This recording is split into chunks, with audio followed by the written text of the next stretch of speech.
So buying a property, land, apartment is not an easy task in India, simply because things are not so transparent, they're mired in controversies, there are 8,000 developers across India, there are professional and the not so professional developers. So let's come to something which is extremely important. It's paperwork, it's a little, let's say, pedantic, but extremely important for our viewers to understand the title and the developer. So how do you go about making sure that these things are clean and perfect?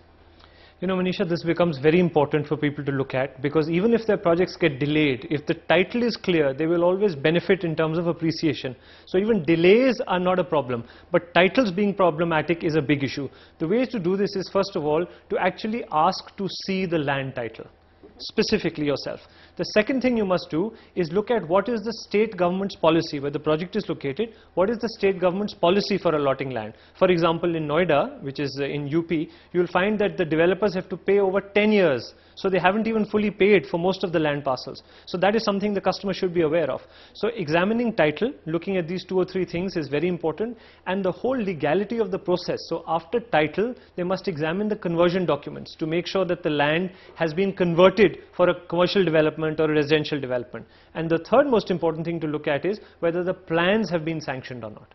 So if you look at the title ownership, that the developer has land title, then you look at his conversion rights, where he has the right to build a high-rise residential or a commercial complex. And the third would be to make sure that the actual sanction plan, which allows the building to come up in the way that it is proposed, is also there.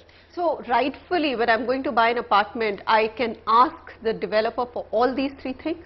And he should show me the document? Not just rightfully. Most professional developers and what we call new age developers volunteer this information, because it gives them an edge over their competition whose paperwork is not so good. So you know you're in safe hands if the developer is happy to share all these specifics with you. Several times projects are pre-launched without all the requisite clearances, and developers do that. It's quite rampant as a practice. How do you ensure that you don't get caught in that trap? So let me explain what pre-launches actually end up being. They have title clear on the land. They have the right to build, which is land conversion. So a CLU, conversion of land use, is done. Those two things are always done, even at the stage of pre-launch. Right. What they don't have necessarily is the last approval, which is actually the building sanction plan. Now, in some cases, there's a lot of appreciation in pre-launches, so customers get tempted. Our advice would be that you should try and wait till the project is properly launched. But if you do want to actually experiment with the pre-launch and take that gamble, extra risk for extra reward, then you must make sure the first 2 documentations, land title and change of land use, those are very clear, and you must see those yourself. So that allows you actually to be sure that everything is in place. But if you do want to take a risk where you don't wait for the plan sanction, then you must look at the track record of the developer. And if in the past he has developed projects that were pre-launched and then were regularly launched and were successful, then you know you're in safer hands. All right, so then let's come to the developer part. There's so much noise around some of the largest developers in the country today, and we do know, without naming any, that there are projects which have got stuck. With many of them, construction work is not happening. Though most of them do end up delivering, at least the listed companies, the branded developers, yet there's a lot of angst when I do not get my home in time and I'm paying my EMIs. How do I track the developer's background? How do I make sure that I'm going with at least a safe bet?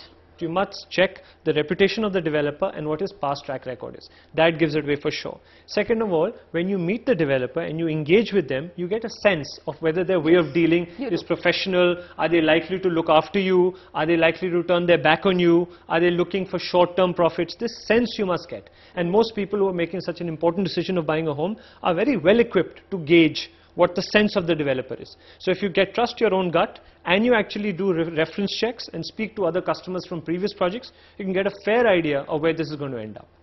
Samar, thanks very much. Interesting topics, title and developer, and why they're so important to check both.